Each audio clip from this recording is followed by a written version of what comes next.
When I first started running sound at our church, I was about 13 years old, and the guy who was running sound before me showed me the ropes. At the end of it all, the best I could really do was set up the sound system. I had no idea how the mixer worked, and I really didn't know how to get good sounds. I just did sound because nobody else wanted to. After a couple of years of mediocre sound and occasional feedback, I was visiting a recording studio, and the engineer let me sit in while he mixed down a song. I really discovered how much you could do when you knew what your knobs were designed to do.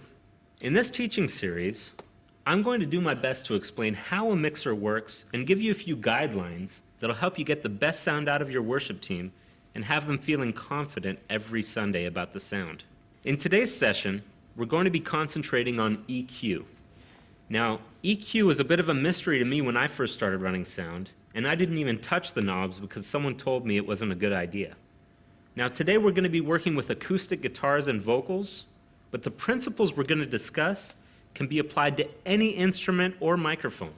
Now, before we begin, it's important to know a few technical things about EQ.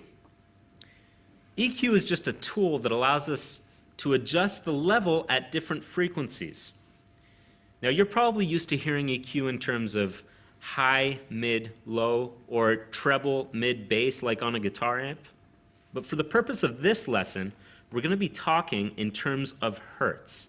Hertz is the term we use to describe frequencies. And we're going to go into a little bit more detail than just high, mid, low.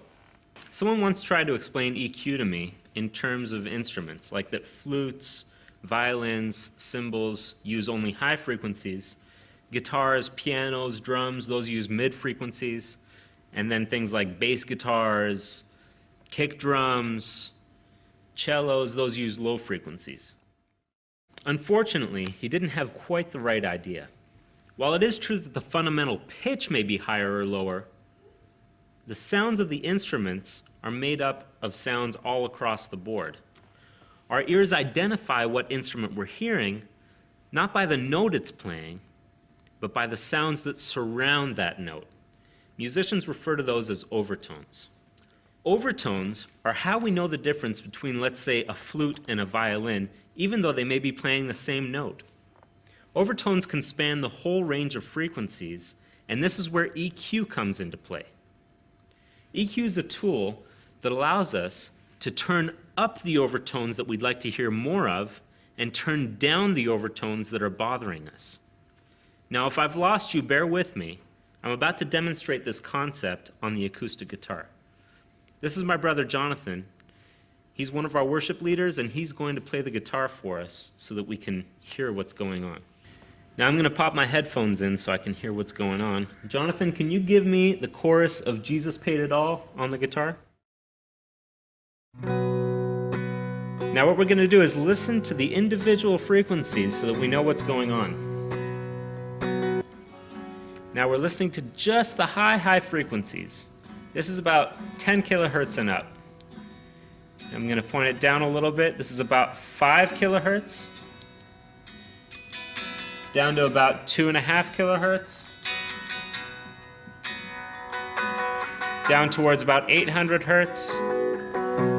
Down towards about 400 hertz. Now down to just the low frequencies. This is about 100 hertz and below. Now when we put all those frequencies together, you'll hear that it'll make up what we know to be the acoustic guitar sound. Now let's talk about the EQ knobs for a moment. The high frequency knob boosts or dips the frequencies above 12 kilohertz at an even rate. The low frequency knob boosts or dips frequencies below 100 hertz at an even rate. Now this is the part that no one really explained to me in all those years I was running sound as a teenager. The mid-sweep filter is a combination of two knobs working together. The sweep knob is nothing more than a pointer. This knob points to the frequency that we would like to adjust, and the second knob that we call gain boosts or dips the level at that frequency in what we call a bell shape or round shape. Now in this case, we have two of those, allowing us a lot of flexibility. Now that we've heard those individual frequencies on the acoustic guitar, and we know more or less where those numbers lie, let's listen to the acoustic guitar and make adjustments to our EQ. Jonathan, go ahead and give me the chorus again. All right.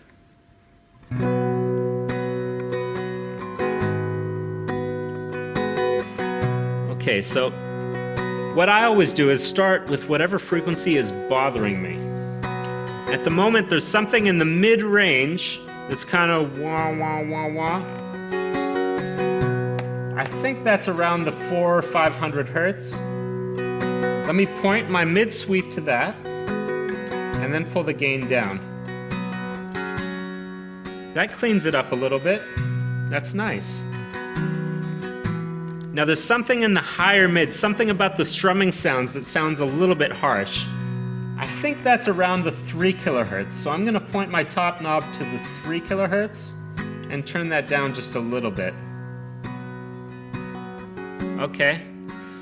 A little happier, but I'd still like to hear a little more shimmer out of the acoustic guitar. Now if I remember right, that's up in the higher frequencies, about 12 kilohertz and above. Let me turn that up. I think we've got a pretty good sound coming out of that guitar. Okay, you can go ahead and quit, Jonathan. Now that we've done that with the acoustic guitar, let's see what we can do with vocals. Jonathan, go ahead and give me your vocal channel. Okay. And we'll listen through again, like we did with the acoustic guitar.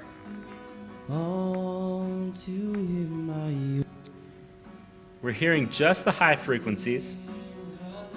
It's about 10 kilohertz and up. Now we're hearing about 5 kilohertz.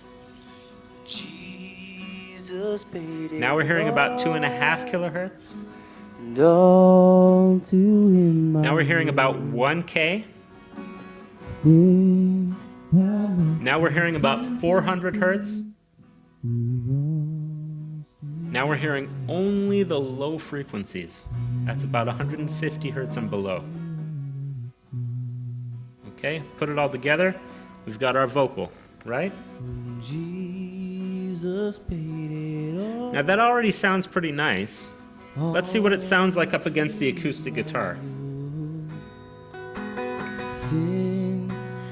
Now when you hear it up against the guitar, you hear it's not really blending quite as well as it could. Well, what's the difference between them?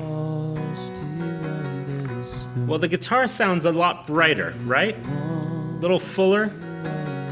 Well, one thing I can do is take some of the mid-range out of the vocal channel.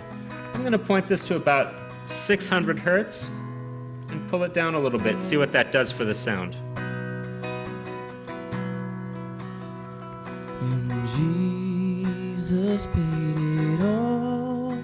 Okay.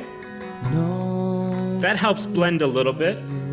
Still something lacking in the mid-range and the upper mids, probably at about 3 or 4K. Okay, so I'll point that to about 3.5. Turn this knob up. Maybe give it a little more shimmer in the high frequencies.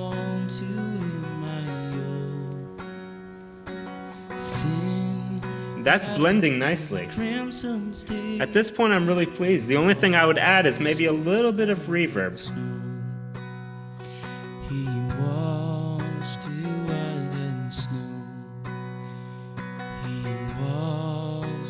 I'm really pleased with that.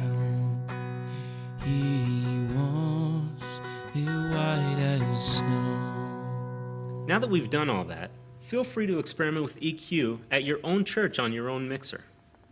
Make sure everything sounds clean and natural, and take your time.